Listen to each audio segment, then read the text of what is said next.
पाल जी। राधे राधे महाराज। राधे राधे महाराज जी। महाराज जी, क्या इंसान के कर्मों के फल की सजा उसका परिवार भी भुगतता है? वो संयोग होता है ना, वैसे ही संयोग होता है। अब जैसे आपने एक अच्छा कर्म किया तो आपके माता पिता को धन्यवाद दिया जाएगा, आपका पूरा परिवार सुखी होगा, आपका पड़ोस सुखी होगा, आपका गांव सुखी होगा कि हमारे गांव में वो हैं। संयोग है।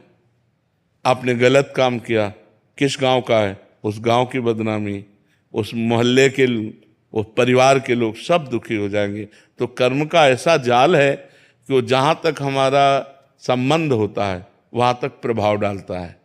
तो अगर संबंध हमसे आपसे नहीं है तो कोई प्रभाव नहीं, अगर है तो दुखी हो। मान लो शिष्य है तो हम भी दुखी हो जाएंगे, अच्छा ऐसा हुआ, हे भगवान उसकी रक्षा करना। संबंध का प्रभाव दुख सुख का अनुभव कराता है। तो जहाँ तक हमारा संबंध है शरीर से, वहाँ तक हमारे कर्म से संबंध है और उसको दुख भोगना पड़ेगा। बहुत दूर का रिश्ता है पर संबंध है, कोई घटना अच्छा ऐसा हुआ तो हमको जितना संबंध है उतना दुख होगा। घनिष्ठ संबंध है तो व्यथा इतनी बढ़ जाएगी कि आप सह नहीं पाएंगे, रोने लगेंगे।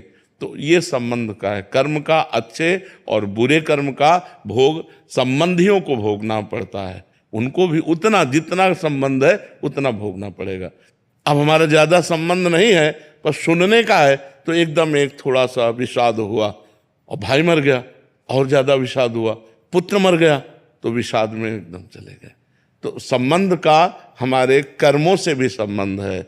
अगर हम अच्छे कर्म करते हैं तो हमारे परिवार वालों को सुख मिलता है, बुरे कर्म करते हैं तो हमारे परिवार वालों को या हमारे संबंधियों को दुख प्राप्त होता है। कर्म